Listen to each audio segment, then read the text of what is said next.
right, Lauren, the final topic of the week. This was an interesting one.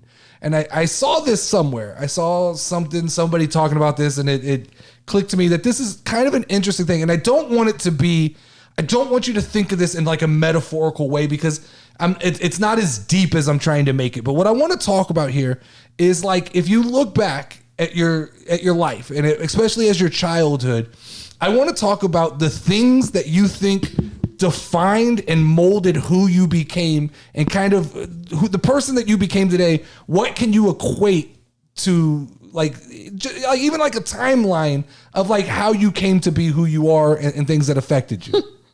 And I know, like, when I brought this up to you, you really, like, you took it like metaphorically, like, oh, this is some deep shit. And I was like, no. Like television shows, like music you listen to, maybe movies, things like that. Do you want to go first, or you want me to go first? You go first. All right. So the way I look at like my life is there's kind of chapters. Like, and I think it's a lot of it is by schooling, right? So I don't have a lot of memory before I was in school. That I get, that's pretty normal. So I have elementary school, I have middle school, I have high school, I have college, and then I have what I call adult life, right? 20s, 30s, as I'm late 30s now. So I start off elementary school. All I can really remember that shaped my life was like Saturday morning cartoons. Ooh, I love that. And most specifically, I think that if you grew up like if 85, 86, 84, I think Ninja Turtles are going to be in that like atmosphere. Like Ninja Turtles were the thing. I think I was on the tail end of Ghostbusters, which I did like Ghostbusters a lot, but like Ninja Turtles really shaped like my idea of life. I had like every Ninja Turtle mask, costume. It's like a sandbox that was a turtle. I probably had turtle underwear. I probably had turtle sheets and posters and like I said, every toy. My mom used to bring me like a Ninja Turtles toy if I got good grades at school. So like that, to me, like there's a big part of me that can remember early elementary school. That's kind of what defined me. Then if I move a little bit forward, as I got like, I believe it was like third and fourth grade, basketball took over my life. I had played soccer. I might have played baseball one year, but basketball, I fell in love with basketball. And from that point on up until college, that was the main theme of my life. But also that's when I remember, like, I watched a ton of basketball documentaries, which I talked to you about this a lot. Mm-hmm. I have a high like motivation and drive to get things done and do things. And like, I don't believe anything should slow you down. And I equate that to watching documentaries of like Magic Johnson and Larry Bird, who like in these documentaries, Lauren, they would like break their leg or something, and they would take them back to the locker room, and like 2 minutes later they're wrapped up with like a wood splint coming back out and like, fucking put me back in the game. Yeah, I'm playing. And so I've always had this mentality, basically, and it's gonna sound fucked up, but like, you're a pussy if you quit. Yeah. Like if you you better be dying if you're not going to obtain the goal that you set for yourself. That's why I watch like pro sports today, and someone gets like a fucking finger dislocated and they're like, well, they're out. They got to worry about their safety. From like my mentality of watching like Michael Jordan and Larry Bird and Magic Johnson and those people, I developed this idea of like, you play when you have a fever, right? You do that. So that was a big part. But in turn, like at the same time, I was like a Nickelodeon kid. And so like Rugrats, Rocko's Modern Life, that kind of shaped out who I was. And I really think like I do have kind of a darker sense of humor. Typically it's all inside my head, just the way I view the world. But like, I think a lot of that came from like Ren and Stimpy. Oh, I fucking loved Ren and Stimpy. Right, because it was a little bit darker. Like kids today don't have that like slight dark element in their comedy. Real Monsters, Ren and Stimpy, Rocko's Modern Life. Like cartoons today, like Rocko's Modern Life had some political themes going on as part of it. If you really look back at like the pollution and things like that, whereas like cartoons today are designed to just like, they talk about like Coco Melon and those things, just keep kids' attention. Yeah. I think our cartoons were a little more like, they're kind of almost like slower, but like it had, like, I don't know. Like our kids didn't like certain cartoons that I try to show to them. No, I agree. You try and show a kid these days like cartoons from our time, and they just don't. It doesn't like you can tell. There's a definite change, and there's like look even before then there was like Hanna-Barbera, Flintstones, and Jetsons. I liked all those. That then transitioned into kind of the Nickelodeon. I love all cartoons though. I know you do. I'm like a big old cartoon freak. So then from there, I can remember kind of transitioning into like the family sitcom, and I think I got a lot of my moral values honestly from watching shows like Full House and Family Matters and like Saved by the Bell and different shows like that I think for some reason I would click with those kind of shows and take morals out of the show. Then from there, I remember going into middle school and wrestling took over.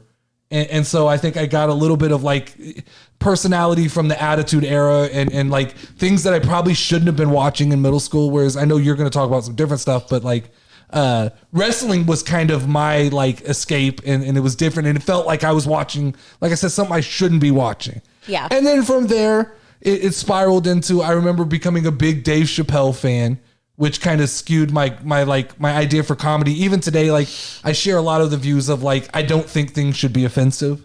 I don't think anything should ever be considered offensive because when you give words power, it's so fucking stupid. Yeah. And you should be able to say things that hurt people's feelings and laugh about them, especially when there's not malintent.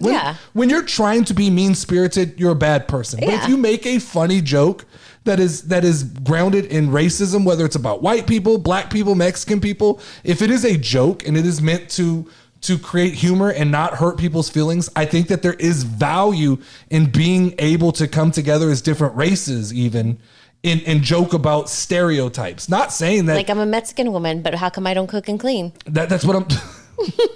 But I mean, that joke should be able to be said and be laughed at because there's no malintent behind it. No. It is just something that comedy brings people together. And I think the reason that you have so many people that are assholes today is because this leads into kind of one of my other things is like Judd Apatow movies played a huge role in my life. And that's like 40-Year-Old Virgin, Knocked Up, Superbad, Step Brothers, Bridesmaids, Anchorman.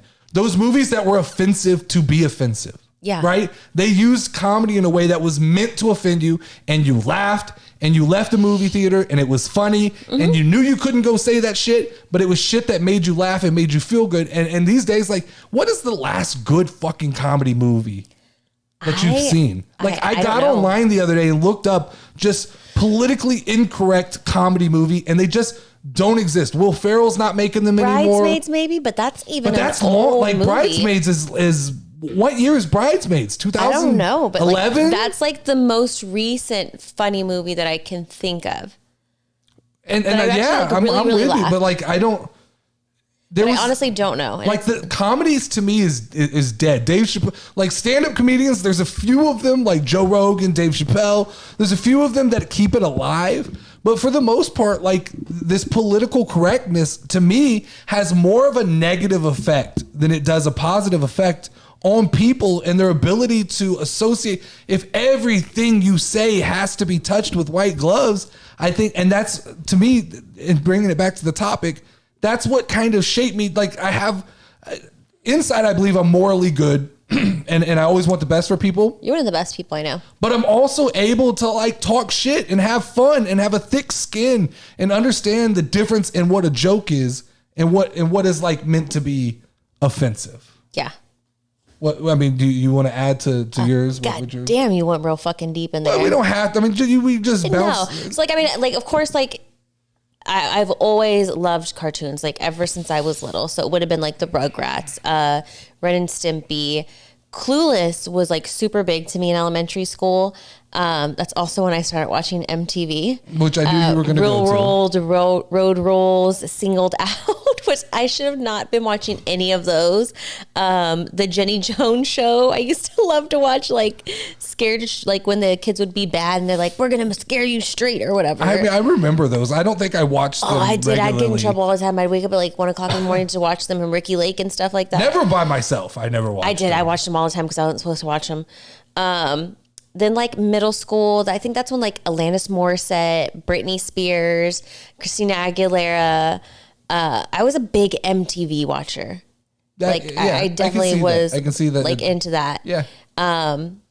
Movies, definitely love all of the like grandma's boy. I think that's why we get along. We do have the same sense of humor. We can make a joke. But I'm also the kid that used to like sit and like make myself fall so people would laugh. Yeah, I agree. Like that's just kind of who I was.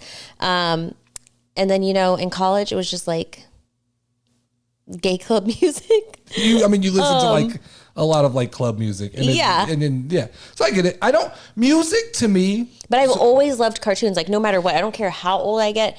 And anybody who ever is like, cartoons are for kids only. Now, fuck you, motherfucker. Cartoons are for life. I'll tell you a funny story. Is music for me has never had like an emotional connection or an influence on me. Because if you look at my music listening history, it is the weirdest mishmash of like I always listen to music that is opposite of who I am. So like I started like first listening to like hard rock music, which I never was, like Chumbawamba and things like that. That's kind of where I started listening to music. Then I got into like Master P and hip hop music, and I've never, like, playing basketball, I was around the culture a lot, but I never was influenced by the culture. I was always just kind of me. I always kind of was like, well, you've never done drugs. You never drank, you know? So I've never drank, never done drugs. So then that led me into like my Eminem and 50 Cent phase, which most white kids went through. But like, you know, that's all about like fucking guns and killing and drugs. I loved 50 Cent. Yeah. And you know, I never was like, I kind of listened to it from like, it was almost like listening to stories to me. Yeah.